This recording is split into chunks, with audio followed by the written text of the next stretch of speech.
അപൂർവ ജാതകം. രചന മാർത്ത മറിയം. അവതരണം ജംസി. അമ്മയൊന്ന് റിലാക്സ് ആയിരിക്കെ. അമ്മ വിചാരിക്കുന്നത് പോലെയൊന്നും തന്നെയില്ല.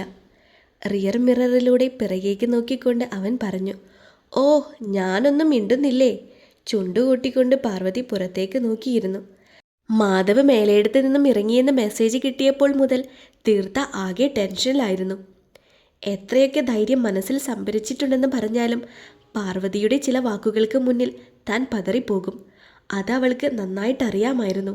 അത്രയ്ക്കും കുറിക്കു കൊള്ളുന്നത് പോലെയായിരിക്കും അവരുടെ സംസാരം. അവൾ ദീർഘമായി നെടുവീർപ്പിട്ടു. നീ എന്താ ആലോചിച്ചുകൊണ്ടിരിക്കുന്നത്?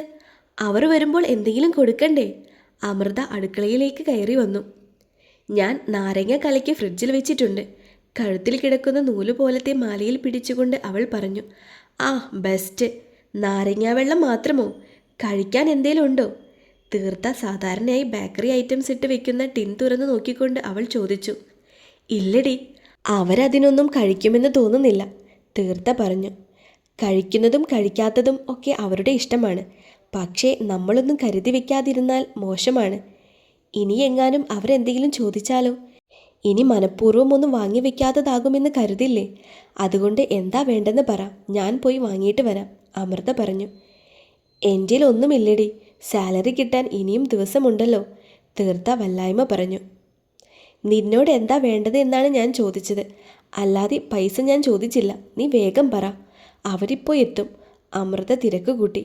നിനക്ക് ഇഷ്ടമുള്ള എന്തെങ്കിലും വാങ്ങിച്ചോ, അവൾ പറഞ്ഞു. ആ ശരി ശരി. അവർ മധുരം കഴിക്കോ? അവർക്ക് ഷുഗറോ അങ്ങനെ അസുഖങ്ങളൊന്നും ഇല്ലല്ലോ? അടുക്കളയിൽ നിന്നും ഹാളിലേക്ക് നടക്കും വഴി തിരിഞ്ഞു നോക്കിക്കൊണ്ട് അമൃത ചോദിച്ചു. ഞാൻ പോരുന്നത് വരെ അവർക്കൊരു കുഴപ്പവും ഉണ്ടായിരുന്നില്ല. ഇപ്പോൾ എങ്ങനെയാണാവോ? തീർത്ത ചിരിയോടെ പറഞ്ഞു. ഞാനും കടയിൽ പൊയ്ക്കോട്ടെ? ഇവരുടെ സംസാരം കേട്ടുകൊണ്ട് അങ്ങോട്ട് വന്ന ശിവു ചോദിച്ചു. വേണ്ട, അവൾ കൂടെ പോയാൽ എന്തെങ്കിലും വാങ്ങിപ്പിക്കുമെന്ന് അറിയാവുന്നത് കൊണ്ട് തീർത്ത എതിർത്തു. പ്ലീസ് ഓപ്പേ, ഞാനും കൂടി പൊയ്ക്കോട്ടെ പ്ലീസ്, ശിവു കെഞ്ചി. നിന്നോട് വേണ്ടെന്നല്ലേ പറഞ്ഞത്? അവൾ ഒച്ചയിട്ടു. അത് കേട്ടതും ശിവുവിൻ്റെ മുഖം വീർത്തു, കണ്ണുകൾ നിറഞ്ഞു. വെറുതെ അതിനെ കരയിപ്പിക്കണ്ട, നീ വാ, അതും പറഞ്ഞുകൊണ്ട് അമൃത അവളെയും കൂട്ടി പുറത്തേക്ക് നടന്നു. ശിവു, ചേച്ചീനെ കൊണ്ട് ഒന്നും വാങ്ങിപ്പിക്കരുത് കേട്ടല്ലോ, അവൾക്ക് പിറകെ സിറ്റൗട്ടിലേക്ക് ചെന്നുകൊണ്ട് തീർത്ത പറഞ്ഞു.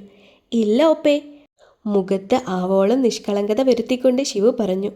അവർ ഗേറ്റ് കടന്നു പോകുന്നത് നോക്കി തീർത്ത സിറ്റൗട്ടിൽ നിന്നു. ഒറ്റയ്ക്കായതും അവളുടെ മനസ്സിൽ വീണ്ടും മേലിടത്തെ ചിന്തകൾ തികട്ടി വന്നു. മാധവേട്ടൻ്റെ അമ്മ എന്തൊക്കെ പറഞ്ഞാലും അതിനൊക്കെ നല്ല മറുപടി കൊടുക്കണം. ഇനിയിപ്പോൾ താൻ ആരെയും പേടിക്കേണ്ട ആവശ്യമില്ലല്ലോ. വലിഞ്ഞു കയറി അങ്ങോട്ട് ചെല്ലുന്നതുമല്ല. അപ്പോൾ പിന്നെ കാര്യങ്ങളെല്ലാം സംസാരിച്ച് തീർത്ത ശേഷം മാത്രം കൂടെ പോയാൽ മതി. അല്ലെങ്കിൽ വീണ്ടും എല്ലാ കാര്യങ്ങളും പഴയതുപോലെ തന്നെയാകും. തന്നെ വീണ്ടും എല്ലാവരും ചവിട്ടിഞ്ഞിരിക്കും, അവൾ നെടുവീർപ്പോടെ മനസ്സിലോർത്തു. ആലോചനയോടെ നിൽക്കുമ്പോൾ തന്നെ സാധനങ്ങൾ വാങ്ങിക്കൊണ്ട് അമൃതയും ശിവവും എത്തി. എത്രയായി? അവളുടെ കയ്യിൽ നിന്നും കവർ വാങ്ങിക്കൊണ്ട് തീർത്ത ചോദിച്ചു. അതൊക്കെ പിന്നെ പറയാം, നീ ഇതൊക്കെ ഒന്ന് എടുത്തു വെക്കേ. അവർക്കൊപ്പം അടുക്കളയിലേക്ക് നടക്കുമ്പോഴാണ് ശിവു കയ്യിൽ ഒളിപ്പിച്ച് വെച്ചിരിക്കുന്ന ലൈസിൻ്റെ പാക്കറ്റ് തീർത്ത കണ്ടത്. അവൾ രൂക്ഷമായി ശിവുവിനെ നോക്കി. ശിവു പേടിയോടെ അമൃതയ്ക്ക് പിന്നിലേക്ക് നീങ്ങി. അവൾ പറഞ്ഞതാ ഒന്നും വേണ്ടാന്ന്, ഞാൻ നിർബന്ധിച്ച് വാങ്ങിക്കൊടുത്തതാ. അതിന് ആ കുഞ്ഞിനെ എങ്ങനെ നോക്കി പേടിപ്പിക്കേണ്ടടി ഉണ്ടക്കണ്ണി, ശിവുവിനെ ചേർത്ത് പിടിച്ചുകൊണ്ട് അമൃത പറഞ്ഞു. പറഞ്ഞാലും നിനക്ക് മനസ്സിലാവില്ല അല്ലേ? കൊഞ്ചിച്ച് വഷളാക്കിക്കോ. ദേഷ്യത്തോടെ അത്രയും പറഞ്ഞുകൊണ്ട് തീർത്ത അമർത്തി ചവിട്ടി അടുക്കളയിലേക്ക് പോയി. ശിവു വല്ലായ്മയോടെ അമൃതയെ നോക്കി. അതൊന്നും കാര്യാക്കണ്ട, മോള് പോയിരുന്ന് കഴിച്ചോ. കുഞ്ഞിൻ്റെ തോളിൽ തട്ടിക്കൊണ്ട് അമൃത അവളെ മുറിയിലേക്ക് പറഞ്ഞു വിട്ടു. നീ എന്തിനാടി കുഞ്ഞിൻ്റെ മുന്നിൽ വെച്ച് അങ്ങനെയൊക്കെ പറഞ്ഞത്? നിങ്ങൾ പോയി കഴിഞ്ഞാൽ പിന്നെ എനിക്കിതുപോലെ അവൾക്ക് എന്തെങ്കിലും വാങ്ങിച്ചു കൊടുക്കാൻ പറ്റുമോ? അടുക്കളയിലേക്ക് വന്നുകൊണ്ട് അമൃത ചോദിച്ചു. പോകുന്നതും വരുന്നതുമൊക്കെ പിന്നത്തെ കാര്യമാണ്. അതിനെക്കുറിച്ച് ഞാൻ സ്വപ്നം പോലും കാണുന്നില്ല. സ്വപ്നങ്ങൾ നെയ്തുകൂട്ടി നീറി ജീവിക്കാൻ എനിക്ക് വയ്യ. അവൾ വാങ്ങിച്ചു കൊണ്ടുവന്ന ബേക്കറി ഐറ്റംസ് ടിന്നിലേക്ക് ഇട്ടുവെക്കുന്നതിനിടയിൽ തീർത്തയുടെ മുഖത്ത് മങ്ങിയ മഴനിലാവ് വരുന്നു. എല്ലാം നന്നായി നടക്കും, നീ പോസിറ്റീവായിട്ട് ചിന്തിക്ക്, അതും പറഞ്ഞുകൊണ്ട് അമൃത അവളുടെ തോളിൽ തട്ടി. ഇരുവരും സംസാരിച്ചു കൊണ്ട് നിൽക്കുമ്പോഴാണ് ഒരു വണ്ടി മുറ്റത്തേക്ക് കയറുന്ന ശബ്ദം അവർ കേട്ടത്. അവരെത്തിയെന്ന് തോന്നുന്നു, അതും പറഞ്ഞുകൊണ്ട് അമൃത പതിയെ അടുക്കളയിൽ നിന്നും ഹാളിലേക്ക് നടന്നു. പെട്ടെന്ന് ദേഹം മുഴുവൻ ഒരു വിറയൽ വന്നു പോയതുപോലെ തീർത്തയ്ക്ക് തോന്നി. മനസ്സിൽ എത്ര ധൈര്യം സംഭരിച്ചു വെച്ചിട്ടുണ്ടെന്ന് പറഞ്ഞാലും പാർവതിക്ക് മുന്നിൽ താൻ പതറിപ്പോകുമെന്ന് അവൾക്ക് തോന്നി. ഇല്ല, ഇവിടെ നീ പതറിപ്പോയ എല്ലാ കാര്യങ്ങളും പഴയതുപോലെയാകും. കാലം നിനക്ക് പകരം ചോദിക്കാൻ ഒരവസരം തന്നിരിക്കുകയാണ്. ഇവിടെ നന്മമരം ആയിരിക്കേണ്ട ആവശ്യമൊന്നുമില്ല. നിന്നോട് ചെയ്തതെല്ലാം നീ പകരം ചോദിക്കണം. അത് അവരുടെ മകനെ സ്നേഹിച്ചുകൊണ്ട് ആ വീട്ടിൽ താമസിച്ചുകൊണ്ടാകണം. അവൾ മനസ്സിന് ധൈര്യം പകർന്നുകൊണ്ടിരുന്നു. ഇടി, അവരാണ്. തിരികെ അടുക്കളയിലേക്ക് ഓടി വന്നുകൊണ്ട് അമൃത പറഞ്ഞു. ആരൊക്കെയുണ്ട്? തീർത്ത ശബ്ദം താഴ്ത്തി ചോദിച്ചു. നിന്റെ മാധവേട്ടനുണ്ട്. അമ്മയും അച്ഛനുമാണെന്ന് തോന്നുന്നു. ഒരു സ്ത്രീയും വേറൊരാളുമുണ്ട്. നീ അങ്ങോട്ട് ചെല്ല്. മുണ്ടും ഷർട്ടുമൊക്കെ ഇട്ട് കലക്കൻ ലുക്കിലാണ് നിന്റെ ചെക്കൻ. അമൃത അവളെ അടുക്കളയ്ക്ക് പുറത്തേക്കുന്തി. ക്രമാതീതമായി മിടിക്കുന്ന ഹൃദയത്തോടെ, നേരിയ വിറയിലുള്ള ശരീരത്തോടെ അവൾ മുൻപോട്ട് നടന്നു.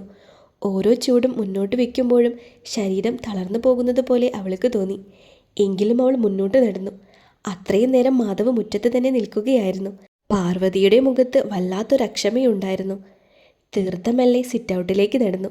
സിറ്റൗട്ടിലേക്ക് ഇറങ്ങി വന്ന തീർത്ഥയെ കണ്ടപ്പോൾ മാധവ് മനോഹരമായി പുഞ്ചിരിച്ചു. അവൾക്ക് ചിരിക്കണമെന്നുണ്ടെങ്കിലും മുഖത്തെ പേശികളെല്ലാം മുറുകിയതുപോലെ. എങ്കിലും അവൾ മെല്ലെയൊന്ന് മന്ദഹസിച്ചു.